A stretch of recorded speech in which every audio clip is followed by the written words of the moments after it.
and welcome back to my playthrough of Metroid Prime. I'm one half Steven Phil. In the last episode we got ourselves the wave beam, which has allowed us to go to other areas in Phendrana Drifts.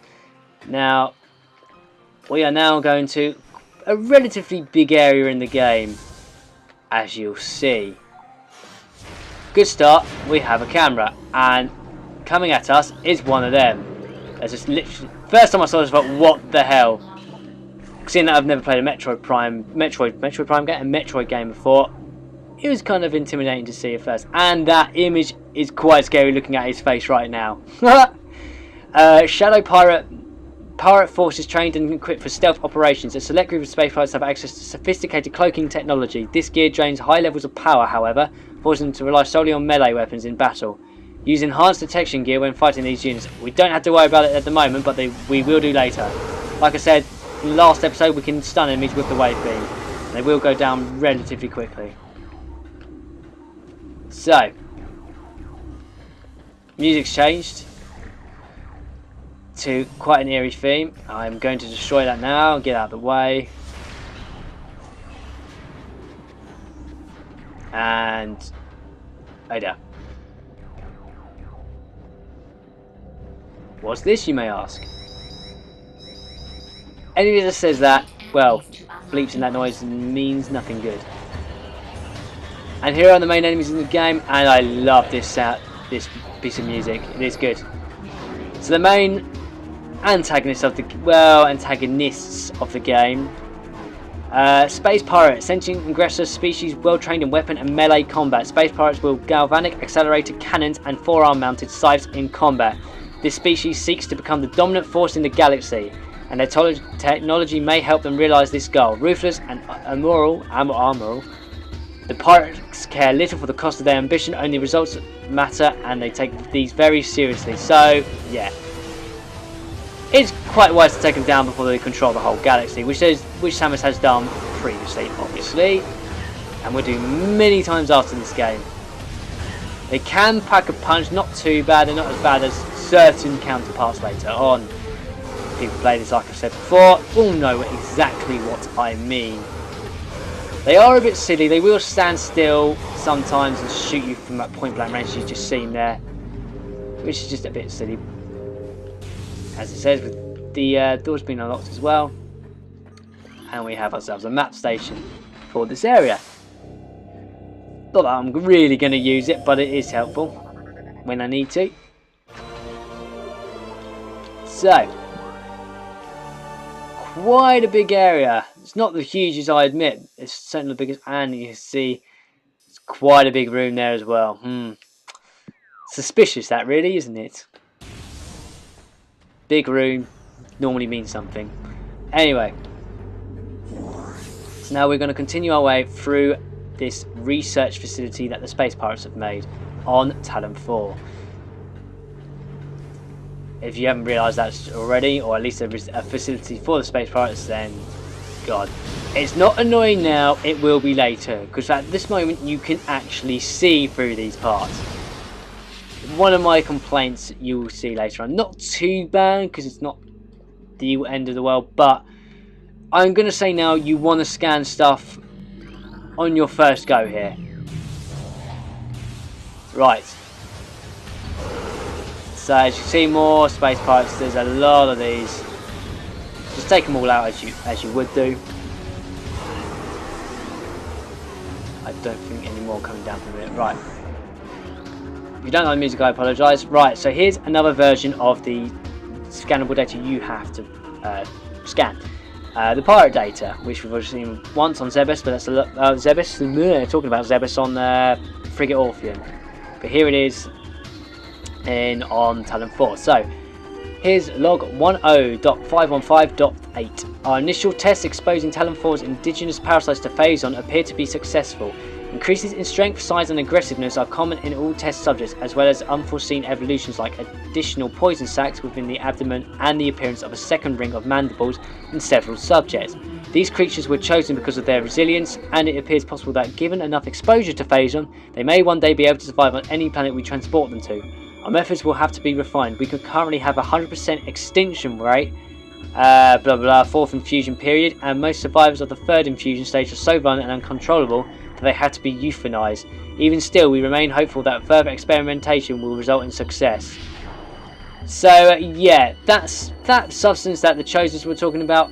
That's that Phazon. Basically powers up everything to ridiculous level. Not so bad at the moment. I'll scan them once the music's done, because to be honest, it's going to annoy if you hear it all the time. So I'm just going to get rid of all the enemies for you. But yeah, Phazon is the stuff on this planet that is causing problems for most of the indigenous species on this planet, and as you can tell, the space pirates are hoping to utilise it for their own sadistic means, which you will see at a later date again how that goes. Also, a little thing with the wave beam, you shoot a camera turret with it, it will go mental. Now I believe there is one more space pirate somewhere. Best idea is just to take him out. Right. Now that we've done that, we've now got a few pirate logs to do. There's a lot of writing in this area. So, space pirate log 10.344.8. We have codified the newfound energy source as Phazon, a V-index mutagen of which we have very little reliable data. Indications point to a meteor of unknown origin impacting an indeterminable time ago, expelling Phazon into the environment. This material appears to possess lifelike characteristics, mutating organic life forms strong enough to withstand its poison. These mutations appear promising, with abrupt evolutionary leaps appearing in single generation reproduction. Plans to establish a full science team on Talon 4 are being finalised, so as you can tell, they are really trying to do something with this Phazon. It's never any good when the evil team decide to find something that's incredibly powerful, and funny enough, we're here to try and stop it. As they said, we are the chosen one, according to the Chozo. So, another data. Log 10.587.7. Mining operations have begun near the crater where Phazon appears to be most concentrated. Daily Phazon yields have increased 44%, and our mining system becomes more streamlined as personnel and equipment flows increase. Several incidents of Phazon-induced madness have been reported, prompting augmented life support regulations in the deeper chambers. Symptoms include loss of equilibrium, so balance probably, erratic respiration, muscle spasms, and in the most extreme cases, hallucinations. A timeline reassessment of the refinery operation is recommended, as this material proves more unstable than initial analysis indicated. It's very, very volatile. It's quite explosive.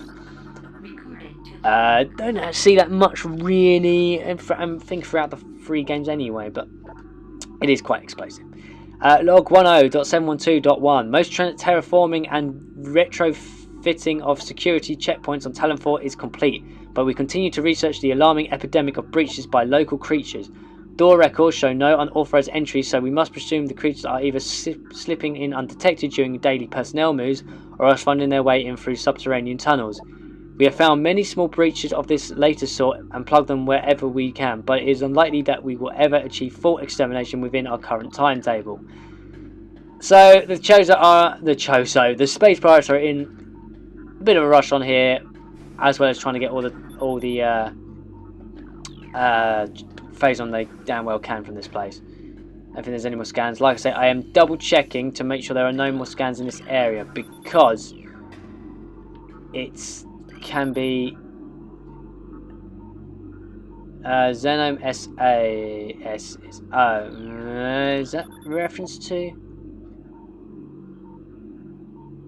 That might be reference to the Metroid Fusion. I'm not 100% sure on that. I've never actually read that in that way before, so I'm not 100%. I'm going to be honest. Could be, but there's an SAS. There's a thing called an SAS in Metroid Fusion where the X-Parasite has taken over Samus' suit. Again, that's a different game. If I have a chance to record it, I will. However, I don't really have the equipment to do it, so unlikely at this point in time. Now you can hear there's an item in there, but nothing we can do about it at the moment. Log 10.664.2. Research Outpost Glacier 1 in the Phendrana Drifts region of Talon 4's mountains is operating at 85% capacity. Sub-zero temperatures have made the Metroid sluggish and easy to control.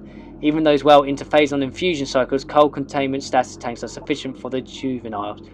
But some of the larger metros have been moved to quarantine caves for safety purposes. Security doors remain an issue, as malfunctions due to ice occur every day. Large predators in the waste are also a concern, as they continue to kill personnel and breach secure areas. Unfortunately, it has become clear that our containment teams cannot neutralise all of them without a vast increase in munitions and soldiers. So, as you can tell, Space Pirates are running on a skeleton crew by the looks of it, which can help us be in our favour. That's not one we need to scam. As you can see, this is called out. We cannot damage it at this present moment. Now, I know there's one bit. It might be a bit. I'm just checking everything here, just in case. Because not getting 100% would wind me up. Okay. First door that we have to go up. Oh, security cameras there. Oh. And move around like you normally do. This isn't the annoying ones yet. You'll see later on in this room, it becomes even more annoying in this room. And a few other rooms down the line. Not going to worry about that now, though. Oh, big room. Oh, hello. Didn't see you. It's fine. I just normally use a wave beam on these because they just quick stun and kill. Which is fine. You see later on that I'll use a better weapon later on. There'll be more coming down, I believe. Yep. Nice. Easy. The cat. Oh, hello. I didn't realise he was there. Hello. Done. And we have operation to this area. So. Now, last time I played through this, I had missed one of these ones. How? I don't know. But like I say, you want to get all these if you can. Before a certain thing happens in not too long. Not log 10.401.7. Phase on mining is underway. Several garrisons have been established and terraforming of the Chozo ruins is underway. Those horrible guys. So like I say, they are driven to be the dominant race, so they'll destroy anything. Security systems are operational and science team continues to progress in their biotech research. The Phendrana Drifts have proven to be an optimal location for research headquarters, and soon it will be joined by a fully operational combat base and starport. If Command's predictions are half true, we shall rise to dominance in this sector within a decacycle. Truly, these are glorious times. I'm sure they are. Now, if I remember rightly... Okay, I might need to turn that on. We'll do that one first. Log 10.299.2. Scans of the spiral sector detected a massive energy spike emanating from a Wanderer class planet identified as Talon 4. Scout reconnaissance was immediately dispatched into the centre of the spike, a landmass at heading mark 40.08.02, returning with planetary samples and atmospheric imaging, and actually shows the energy source to be an unstable radioactive material of enormous potential. Phase on. We are unable to form an accurate risk assessment at this time, but we are unlikely to find an energy source this powerful again. So pretty good stuff. Analysis will continue, but currently Talon 4 appears to be a viable secondary headquarters. 50% of logbook scans. There we go.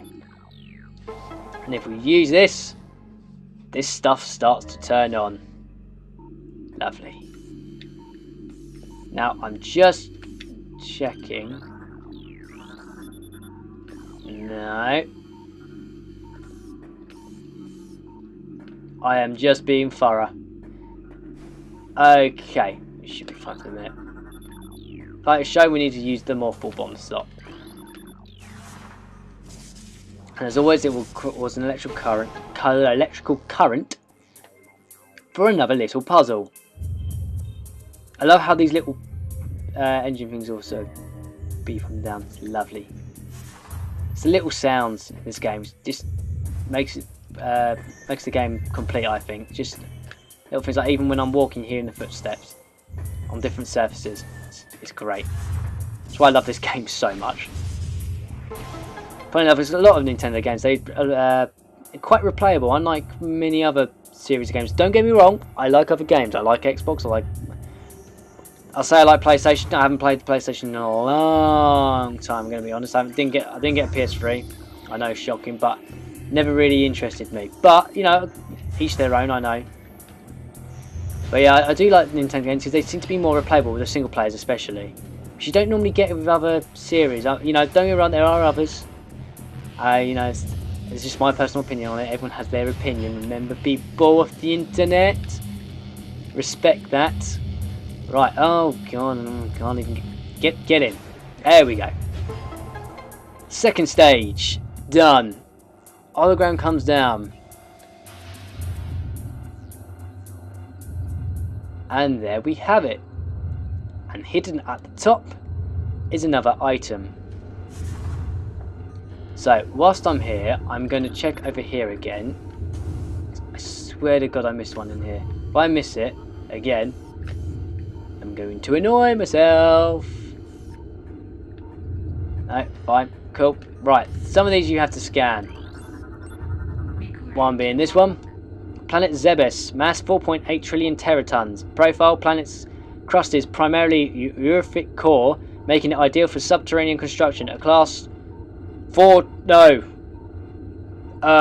XIX. Ooh, what is that? I will look that up. XIX planet Zebes is inhospitable to most bioforms. The world was considered unremarkable until it became a base for space pirate forces. Look at that speeding past me. Talon 4, 5.1 trillion teratons. Ecosystem studies indicate that Talon 4 was a biological paradise prior to the impact of an extraterrestrial object. What remains of the biosphere is slowly fading due to exposure to phase-on radiation. At current rate of decay, Talon 4 will be a barren class 13 wasteland in approximately 25 years. So it's not going well. What was that planet? Planet Mine 2, 2%. An uninhabitable wasteland savaged by nuclear dust storms and constant seismic upheavals. There is another one. Twin Tabula. Then this may be a reference to the second game. Not exactly. Planet is best known for twin fever, a disease caused by a viral strain native to Twin Tabula. In the early stages of the disease, victims suffer from double vision. When the twin sight fades, their victim is near death. Now, it could mean Aether from quarantine activities, right? A sentient gaseous global exterminator rife with. Okay. Now it could mean about Aether, but Aether is a different name, so it may not be that. It may be. I don't know from the top of my head, but you know, it could be a kind of clue to the next game in the Prime series, or maybe not. Right, as we carry on up here, that's a lovely door. Blow that up, and we will get the first missile upgrade for our beam, for the power beam especially. So, ladies and gentlemen, we have the super missile, a staple in the Metroid series. Basically, hold A, and then when it's at full charge, press Y, and you'll fire a super missile. It will cost 5 missiles, so be wary of that. But it is super powerful.